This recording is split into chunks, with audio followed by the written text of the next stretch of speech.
नासरीन बोरी बरसातुनि खां पोइ सिंध जे ॿियनि शहरनि जियां मेहड़ में बि बीमारियूं पखिड़िजी वयूं आहिनि। मुख़्तलिफ़ बीमारियुनि वॻे वधीक ॿ ॿार ज़िंदगी जी जंग हाराए विया आहिनि। वधीक ॿिनि ॿारनि जे फौत थियण खां पोइ मेहड़ में 48 कलाकनि दौरान फौतनि जो अंग 8 थी वियो आहे। उन हवाले सां वधीक तफ़सील ॾेई रहियो आहे मेहड़ मां रियाज़ चांडियो। जी रियाज़, वधीक छा तफ़सील आहिनि? जी ॿोॾि जे तबाहकारनि खां पोइ मेहर जे समूरे तहलके में गैस्ट्रो समेत मुख़्तलिफ़ वबाई बीमारियूं फैलिजी वयूं आहिनि, जंहिंजे करे वॾे पैमाने ते माण्हू बीमारियुनि में वठिजी विया आहिनि। उन हवाले सां असां तव्हांखे ॿुधाईंदा हलूं त अॼु गैस्ट्रो विघे 8 वरियनि जो मिस्री खोसो आहे ऐं 10 वरियनि जो रहीम चांडियो इहे फौत थी विया आहिनि, जॾहिं त 48 कलाकनि जे अंदरि 8 माण्हू फौत थी विया आहिनि गैस्ट्रो विघे ऐं मुख़्तलिफ़ जेके आहिनि बीमारियूं उन हवाले सां।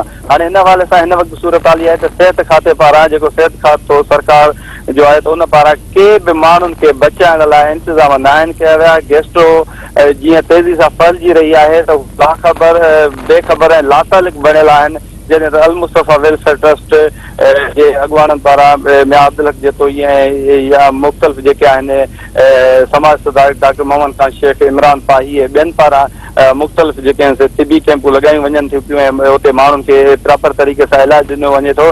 पर जीअं त बाज़ाब्ता तौर ते हेल्थ खाते पारां को बि बंदोबस्तु माण्हुनि जे लाइ नाहे कयो, तंहिंजे करे माण्हू इंतिहाई सख़्तु परेशान आहिनि। ऐं इहो पिणु असां पंहिंजी नाज़रीन खे अपडेट कंदा हलूं त मेहर तहलके जा सवें ॻोठ आहिनि जेके हिन वक़्तु बि पाणी जे हेठि आहिनि, उते हज़ारे इंसान रही रहिया आहिनि, उहे हिन वक़्तु ताईं रेस्क्यू न आहिनि पिया। हिन वक़्तु मुंहिंजी ॻाल्हि ॿोल थी आहे उतां इतलाह असांखे जेके मिलिया ॻोठ लोंग तुनियो मां अमजद तुनियो आहे ॻोठ जो उतां जो मौज़ूद शख़्स था, उन ॿुधायो त हुनजे ॻोठ में बि हिकु औरत गैस्ट्रो खे फौत थी वई आहे, जॾहिं त केतिरा ई माण्हू गैस्ट्रो में वरतल आहिनि। ऐं मुख़्तलिफ़ जेके इलाइक़ा आहिनि मेहरान टीवी खे फ़ोन करे उतां जा फाथल माण्हू इहो ॿुधाइनि था त असां वटि गैस्ट्रो फैलिजी वई आहे, पर इंतिज़ामिया या सरकार असां वटि असांजी वाहर करण लाइ का बि न पहुती आहे। ऐं जॾहिं त दवाउनि जो पहुचणु उते नामुमकिन आहे, इन लाइ त रुॻो पाणी ई पाणी आहे, जंहिंजे करे ॿेड़ी जे रस्ते जेकॾहिं माण्हू वेंदा बि त ₹100 उन्हनि जो किरायो थो लॻे। उनखे माण्हू इंतिहाई सख़्तु ऐं परेशान आहिनि ऐं माण्हुनि में परेशानी वारी हालत छाइल आहे। जी